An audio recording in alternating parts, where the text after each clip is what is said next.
Welcome to the drawing board. Every week, Matthew Foray, James Hawkins and me, Daniel Koshel, will be discussing all things related to the office products industry. So episode 3 this week is about spices going into administration.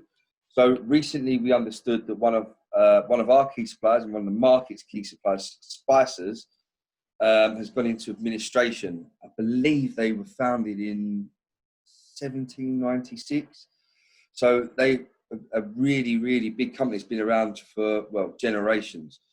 Obviously, a lot of the COVID-19 pandemic has caused the business to go under, and it's leaving a lot of dealers high and dry at the minute, and they're having to review their supply chain to support their customers. So what do you think, gents? Firstly, I think, it is a sad time, really, especially, it's a hard time at the moment, but it must be difficult for the existing team. So, they've got to start thinking about the next stages in their careers. And a lot of the people, we've dealt with over the last 9 years have sort of, not just been colleagues, but also friends. So I think it's difficult to swallow. But yeah, like you said, it's a company that's been around a long time, gone through many different, economic cycles. And I think it definitely did come as a shock. But I do think some of the simple things will sort of change, and it's like this. Well, definitely the speed of deliveries, mainly for obviously London. That location down at Tunnel Avenue was perfect, for London and getting items in so quick. However, though, I do feel, especially with the recent events, I think, there are definitely times where you need items urgently. But I do also feel that, maybe with better planning or maybe with, holding more items, however we look to do it, I just feel like it might not be so vital, depending. But I think it also gives room, for new wholesalers in the market to grow. I know, supply chains and purchasing departments, I think they're the ones who've got a really hard task on their hands, both sides, not just, dealers and suppliers, but also the clients.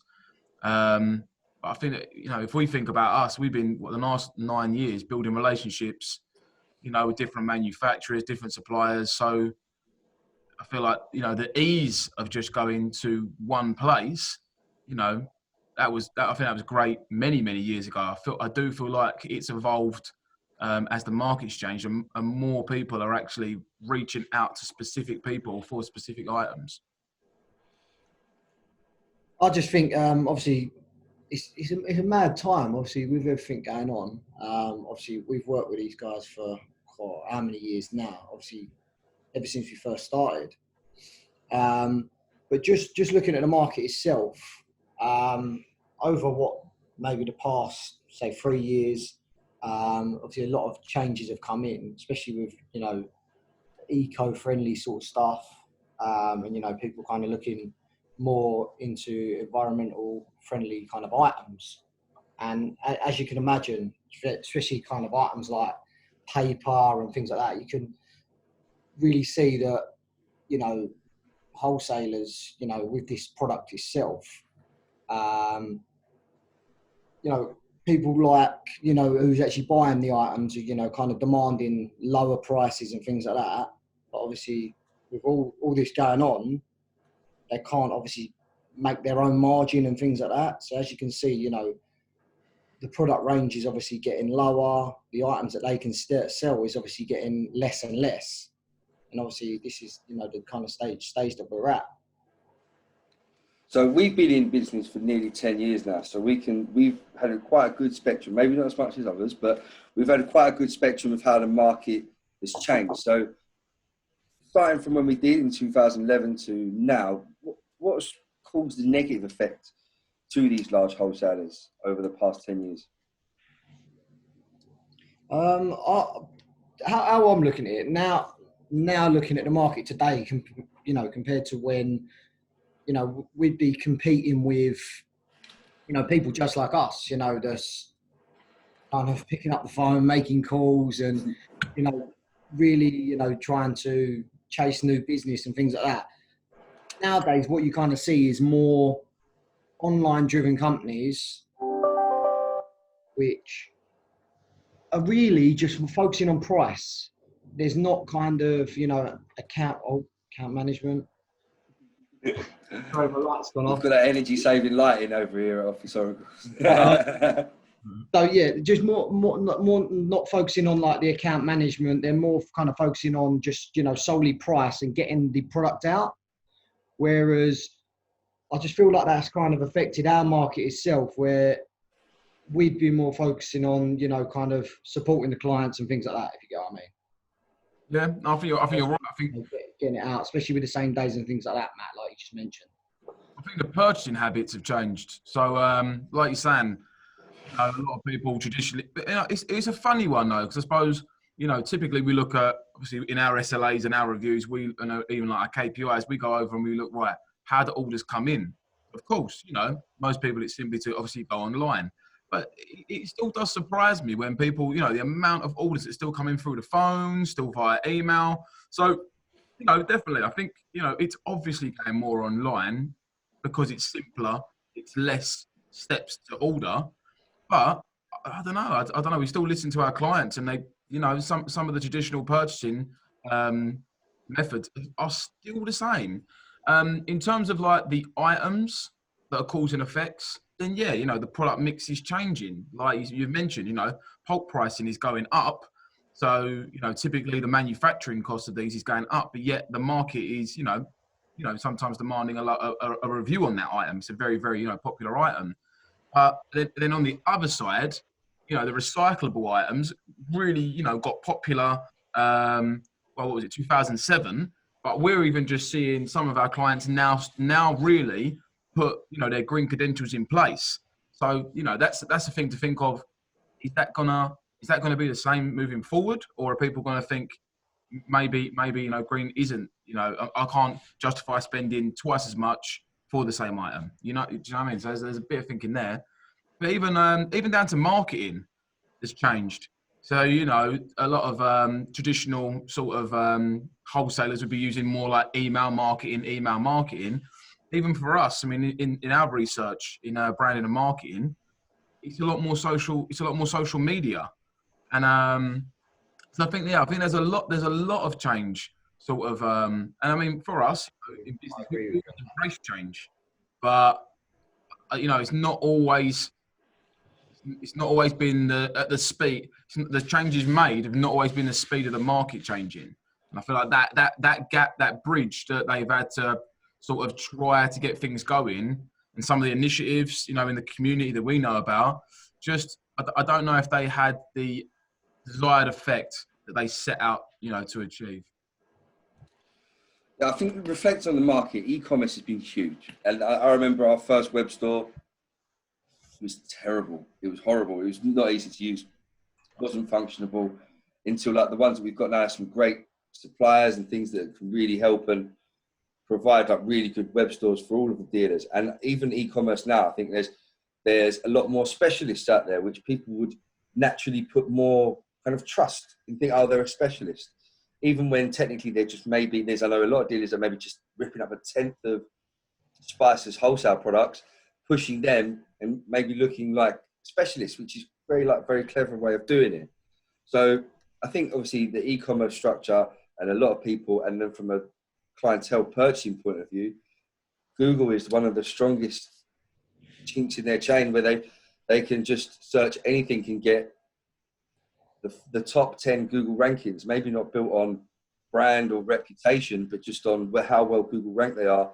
And they'll pick up a lot of sales through that, which I think as well put a negative effect on these large wholesalers. Yeah. So moving on to the next point. How does the office products industry look when normality returns for clients? Obviously post-pandemic, when a lot of people are looking at their return to work at the minute as well. So what effect will it play on them for purchasing with the loss of one of these key wholesalers? Yeah, well, I think firstly, it's, I think we've still got a very, very long way to go, and I think, in terms of expectation, I think it's good to think that it's going to be slow and steady. And I think it's probably smarter to be thinking, planning more for, let's say, I know it sounds crazy, but more like, 8 months to 12 months, rather than thinking, by late summer, it's all going to be back to normal. But my natural head thinks, if the wholesalers or a specific wholesaler is hurt, then really, it's just the next down the chain will then naturally be the dealers, and after that would then be, the clients as such. So I do feel like, hopefully in our community, we like to sort of talk to people and stuff like that, but I feel like some of the dealers definitely could potentially be feeling pain. You know, in recovery, this, like we sort of touched on a few times, speed of delivery is definitely going to be affected. However, I think our clientele will be sort of more understanding. I also think, as we normally work anyway, trying to sort of structure ordering patterns and give that option. But definitely, I think pricing reviews will be planned. I think there'll be a lot more focus on them being consistent. Very much like the last 9 years has gone. There's we've always tackled that topic quite well. Going back to again like an original point, I think there could be potentially less dealers in the market. So in terms of our clientele when they're looking at maybe doing reviews or actually prospects and new customers, I definitely think the offering that you're going to give to the market needs to be clearer. Yeah, I think service levels are going to hopefully resume. I feel like at the moment, even us, the amount of orders we used to do per day, per week has dropped massively. But as we're looking over some trends, we're getting a few peaks, but it's not consistent. So I feel like once that consistency comes back in, then simple things, answering our phones within 4 rings and stuff like that, that will be the norm again. It'll be quick to respond. But purchasing departments, well, not just internally in the suppliers, but also in the clients in companies, I think they're going to have to work harder. I think, yes, of course, pricing is definitely a motivator. But I also think in terms of vetting the suppliers, vetting the supply chain, making sure it is consistent stock, making sure, now that one key player has left the market, who, was very, very up there in terms of their accreditations, clients are going to want to make sure that high level of standard is still going to be adhered to. So, I just think it's going to be a slower recovery. And that also gives people time, again, like saying, to review all these things. You just could not do it so soon. I think just even the pace of everything. So obviously when things do go back to normal, obviously I just think a lot of people are going to be more understanding that, with the pace of deliveries, obviously, standard next day deliveries always going to be around, especially obviously with companies like us, we've got obviously our own delivery drivers, things like that. But with the pace of London at the moment, as everyone knows, is 100 miles an hour, and people need things yesterday. And we was able to do things like your same day deliveries, and some clients maybe had 1 or 2 of them a day. I just feel like now what people are going to need to do a little bit more of is just kind of planning, and actually have kind of maybe standing orders or something like this, so we can plan ahead so they're never behind. Yeah. Because the last thing people want, especially with the pace of London, is be behind on items. For an example, an ink cartridge toner, someone needs to print a big project, and they haven't got one for 2 days. It's just going to cause kind of havoc within the office. But what I just feel like this is going to do is get people back into the old school way of buying patterns, price reviews, and having set days for when their items are delivered, and certain quantities and things like that. So I do feel like it's going to, change things obviously a little bit, but kind of go back into the way of getting people a little bit more organised, and kind of focusing on certain days for their products to get delivered. Yeah, I think obviously from an SLA point of view, I think Greenwich Spices, which was a massive outlet to a lot of the southeastern office supplies dealers, obviously will not be functional anymore. They won't be running. There used to be a thing called a trade counter, which obviously they won't be running anymore. So, like you pointed, James, same day offerings are going to be kind of non-existent. And like you said, dealers will have to get on the front foot with their organisation. Any kind of other things you think could affect the SLAs on the back of this? I know we've kind of touched on quite a few points there. I think potentially, you know, I don't know, as ever, probably the optimist. There definitely is an opportunity, you know, for growth in the market. So I feel like even just, you know, we sometimes do our client reviews and we sort of do focus groups. And, you know, at the moment, it's, you know, it's being sensitive to reach out to clients and, you know, have that sort of review with them. But when it does go that way, and you can, and you know, clients are working back on their office, you know, they're getting back to capacity, then I feel like that'd be one of the smartest things we do is to sort of speak to our clients and ask them, you know, how's it changing for you? What you know, how's the ordering changing? What items are changing? How's the demand going? Because, you know, as much as, you know, anyone can speculate, for all we know, it could also be extremely busy. So and what we've always done, just listened really well. What they need. But I think, yeah, that speed, you know, that speed used to be a motivation. I remember literally, I think, I don't know, if it was 2014, 13, but the speed of delivery was getting so quick. You know, next day was standard, then it was same day, then it was, you know, lunchtime, then it was like, you know, Anywhere within the M25 in 2 hours. yeah. So speed just become, you know, if anything, speed become a little bit of not Speed just was service, unfortunately, wasn't it? But it was bashful. It was unorganised, and people getting let down more than they were getting successful deliveries. But I mean, don't get me wrong, like you're saying, you know, a large, if not the majority of our clients are obviously very, very London focused. So, you know, sometimes there's a project coming on or there's a client meeting. Oh my God, we need this done.